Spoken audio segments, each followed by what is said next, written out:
நண்பர்களுக்கு வணக்கம். வாழ்க வளமுடன். நாம் இன்றைக்கி ஒரு கேரட் ரசம் தாங்க வைக்க போகிறோம்.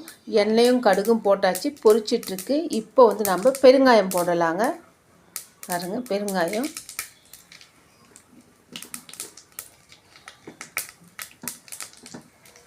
அப்புறம் 2 பச்சை மிளகாய், ஒரு 2 காஞ்ச மிளகாங்க. இப்போ கறிவேப்பிலை. இதுக்கு கூட வேப்பம்பூங்க. பாருங்கள், வேப்பம்பூ வதங்கட்டும். இப்போ பூண்டுங்க வதங்கட்டும். இப்போ கேரட்டை ஆட் பண்ணுறோங்க. பாருங்கள், கேரட் லைட்டாக வதக்கி விட்டுக்கலாங்க.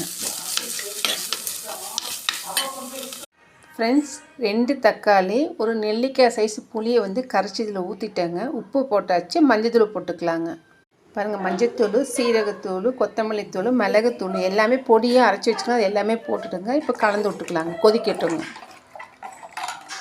ரசம் கொதிச்சிச்சுங்க. ஆஃப் பண்ணிட்டோம். புளிப்பு பற்றதுக்காக ஒரு 2 ட்ராப்ஸ் லெமனுங்க. பாருங்கள், சூப்பரான கேரட் ரசம் ரெடிங்க. உங்களுக்கு பிடிச்சிருந்தால் லைக் பண்ணுங்கள், ஷேர் பண்ணுங்கள், சப்ஸ்கிரைப் பண்ணுங்கள். அனைவருக்கும் நன்றிங்க.